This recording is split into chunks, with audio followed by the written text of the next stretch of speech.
A very good evening to everyone. So, welcome to your channel, Your Legal Buddy. So, we are having classes on Code of Criminal Procedure, and I'm trying to give you a very uh, brief, a very succinct conceptual clarity on the provisions of CRPC. Okay. Till now, we have covered various distinct applications of Code of Criminal Procedure, and we have discussed various sections of CRPC. And the last two videos I have discussed how the trial in front of a court of session is conducted. So today we will be talking about trial of warrant cases by magistrate. Now, what is a warrant case? What is a summons case? So, for example, if you have been charged for an offense, if you have been accused in an offense, so if you want to know that whether that offense is an warrant case or a summons case, what you will do is you will open CRPC, you will go down at the back of the CRPC, you will find schedule. So for every offense, the offense has been classified into warrant case or a summons case. You can go there and check whether your case is warrant or summons case. ठीक है ना? Now, if your case is a warrant case and that is triable by magistrate, ठीक है? Now listen one thing, no case directly goes to court of session. ठीक? The case first has to be tried by lower judicial magistrates. ठीक है ना? So depending on the offense that you have committed, you will first either go to judicial magistrate first class or second class, then you will go to CGM, then likewise you have to go upwards. ठीक है? तो today we will be seeing what kind of how a trial of warrant case is conducted by magistrate. Now we have seen that if you want to lodge a complaint, if you want to if you're a aggrieved person and if you want some remedy from the court, the first step is either you go and file a complaint to the magistrate, and the second step is you go and file a FIR to police report. ठीक है, police report आप FIR करें जाके. ठीक है. So today we will be discussing about how a trial is conducted in a magistrate case, in a magistrate's court, and that offense is a warrant offense, and that offense has been instituted on a police report. ठीक है ना? Offence को आप police report के जरिए हम लोगों ने जुडिशियल सिस्टम में लाने की कोशिश करी. ठीक है, हम लोग ने मजिस्ट्रेट के पास कंप्लेंट नहीं करी, हमने पुलिस कंप्लेंट करी. ठीक, उसके बाद देखिए क्या होता है. Compliance of section 207. ठीक है, 207 का कंप्लायंस ये होता है कि जब आप police complaint, whenever you go to the police station and you lodge a complaint and you lodge an FIR with the police station, तो पुलिस वाले आपको FIR की कॉपी देंगे. They provide you certain things. So let us go to section 207 and see क्या क्या compliance होता है 207 का. ठीक है, 207 का कंप्लायंस ये है कि आपको पुलिस रिपोर्ट दी जाएगी. ठीक है, and in any case where proceeding has been instituted on police report, the magistrate shall without delay furnish to the accused free of cost a copy of each of the following: a police report, a first information report, ठीक है, statements recorded in section 161(3).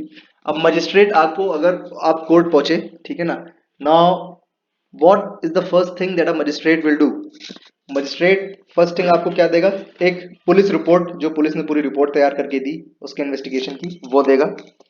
FIR की copy देगा. ठीक है, आपने police के सामने, जिसने भी पुलिस के सामने कोई भी स्टेटमेंट्स दिए हैं, उन स्टेटमेंट्स की कॉपी दी जाएगी आपको. ठीक है, कन्फेशन अगर किसी ने मजिस्ट्रेट के सामने करा है उसके केस से रिलेटेड, वो कॉपी दी जाएगी. ठीक, और भी रेलेवेंट चीज जो मजिस्ट्रेट को लगता है कि इस केस से रेलेवेंट है, वो आपको दी जाएगी. So these are the certain things that magistrate provides you जब आप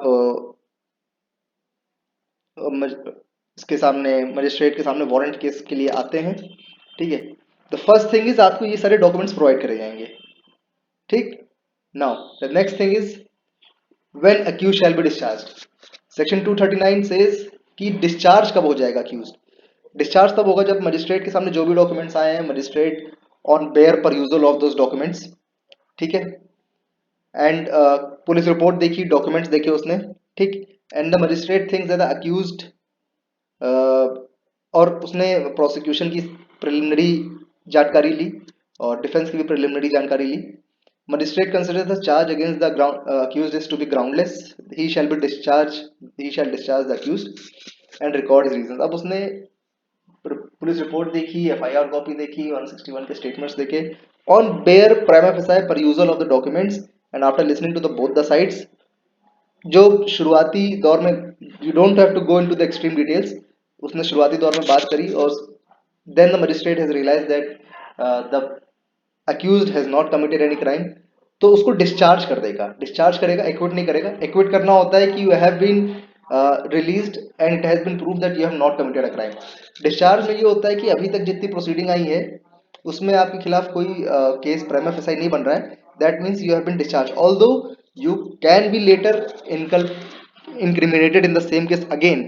ठीक है, क्योंकि आप डिस्चार्ज हुए, आप इक्विट नहीं हुए, आपके ऊपर दोबारा चार्ज बन सकता है, आपके ऊपर इन्वेस्टिगेशन जारी रहेगी, इंक्वायरी जारी रहेगी, आपके ऊपर दोबारा ट्रायल बन सकता है, but you will be discharge. ठीक है, अब डिस्चार्ज अगर ऐसे डिस्चार्ज हो जाएगा, 240 में क्या कह रहा है, इफ अपॉन सच कंसिडरेशन मतलब जितने भी डॉक्यूमेंट्स मजिस्ट्रेट के सामने पहुंचे हैं, magistrate is of opinion that there is a ground of presuming that the accused has committed an offence triable under this chapter which such magistrate is competent to try and which in his opinion could be adequately punished by him, he shall frame in writing the charges against। अब magistrate को लगता है कि भाई मेरे ही magistrate में, मेरे ही court में इसका जुरिस्डिक्शन है, ये the advocate has, the prosecutor has to satisfy the magistrate that in this particular court यहाँ पे इसका केस चलना है। ठीक है, आफ्टर दैट जब इस चीज को सेटिस्फाई हो जाएगा, जुरिस्डिक्शनल इशू से सेटिस्फाई हो जाएगा, देन ये उसके आगे चार्जेस फ्रेम करेगा। ठीक है, चार्जेस फ्रेम करने का मतलब व्हाट द जज thinks, what the magistrate thinks कि ये ऑफेंस अक्यूज ने करे हैं और उसके बेसिस पे ट्रायल चलना चाहिए, तो वो चीजें अक्यूज्ड को क्लियरली बताई जाएंगी। ठीक है, और पूछा जाएगा वेदर ही प्लीड्स गिल्टी और नॉट। ठीक है, प्लीड्स गिल्टी मतलब वो अपनी गलती स्वीकार करता है या नहीं। ठीक, अब 241 क्या कहता है, conviction on plea of guilty. अब अक्यूज्ड अगर अपनी गलती वहां मान लेता है, ठीक है, अक्यूज्ड अगर अपनी गलती मान लेगा तो it is a discretion of the judicial magistrate, जो मजिस्ट्रेट साहब होंगे, it is a discretion of him, of his discretion that whether to acquit that person और कन्विक्ट दैट पर्सन। एक्विट तो नहीं कर सकता, but it is a discretion की उसी ग्राउंड पे उसको कन्विक्शन कर सकता है वो। ठीक है, it is not obligated, it is not mandatory, but he has a discretion कि आप उसी समय उसको कन्विक्ट कर दें, बट जरूरी नहीं है, छोड़ भी सकता है। Therefore the word may is written here. ठीक है, may in his discretion convict him. ठीक, 242 आप आते हैं। 242 says evidence for prosecution।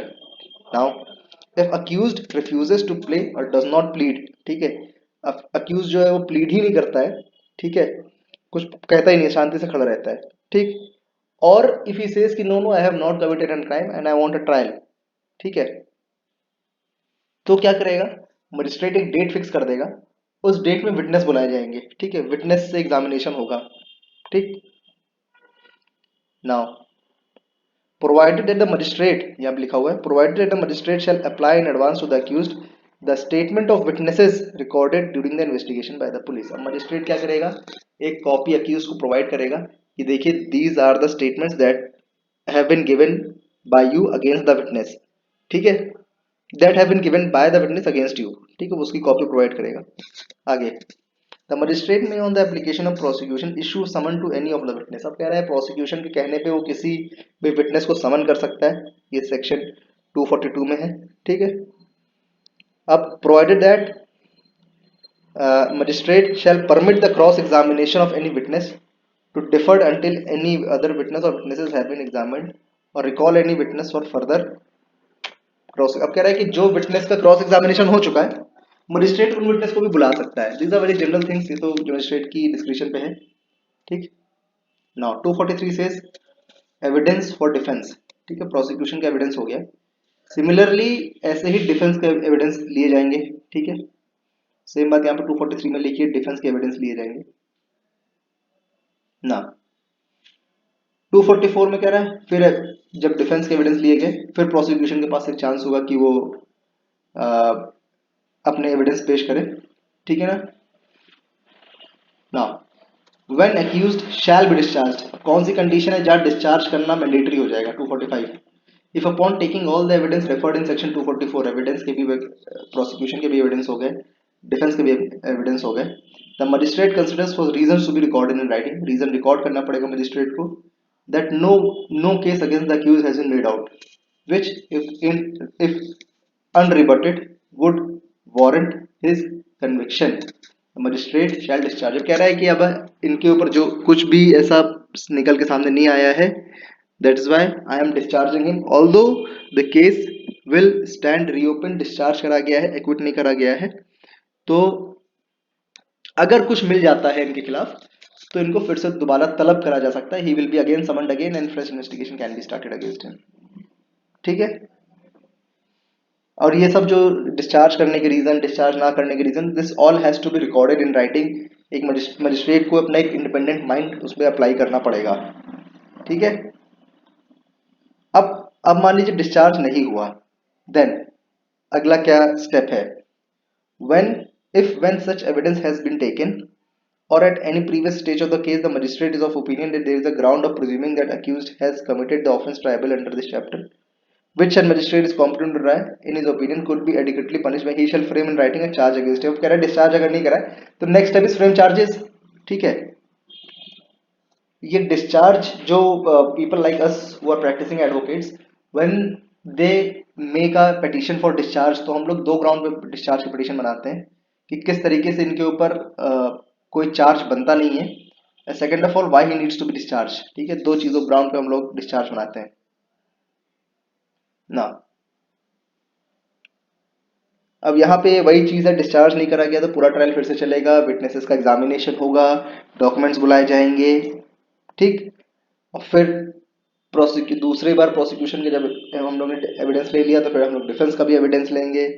ठीक है, इसके बाद अगेन जब हम लोग ने सब चीज के एविडेंस ले लिए हैं, देन अंडर सेक्शन 248 मजिस्ट्रेट जो है अगर गिल्टी नहीं फाइंड करता है तो he shall record an order for acquittal. ठीक है, वेरी इंपॉर्टेंट है ये, 248 में मजिस्ट्रेट के ऑर्डर का एक्विटल आ जाता है। ठीक है ना, ये कुछ पॉइंट्स थे।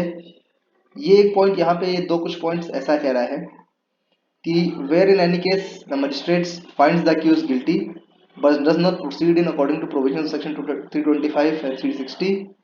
ठीक है, अब कह रहा है कि 325 और 360 प्रोविजंस हम लोग बाद में पढ़ेंगे, उसको ध्यान में रखते हुए एक सेंटेंस पास करेगा कि this mister X Y Z son of mister ABC aged about इतना has been convicted to 5 years of imprisonment, ऐसे करके आपको सेंटेंस सुनाई देगा, जजमेंट सुनाई देता है। ठीक है, अब ये एक पॉइंट ये है कि ये वेरी इंपॉर्टेंट पॉइंट ये है, this is one of the most important point, that if a person has been convicted previously also then until and unless judgment conviction का जजमेंट नहीं आता है, ठीक है, तब तक आप ये चीज कोर्ट को नहीं बताएंगे कि he has been previously convicted also in certain offense। ठीक है, लेकिन ये आप तब बता सकते हो जब the question of sentencing on how much sentence should be awarded, how much punishment should be awarded to a person, ये आप तब बता सकते हो। ठीक है, before sentencing you cannot tell that a person has been convicted in previous proceedings or not। ठीक है, ये था, this is trial of warrant case in magistrate which is instituted by police report. ठीक है, पुलिस रिपोर्ट हुई, उसके बाद warrant case कैसे चलेगा मजिस्ट्रेट के सामने, ये रहा। ठीक है, so thank you for watching, I hope I have tried my level best to bring some conceptual clarity. ठीक है, and I also run a very low cost judiciary coaching, so if you want you can contact me on yourlegalbuddy09@gmail.com, this is my email address, I will write this email address in the description box, and do reach me out if you need any help. Thank you.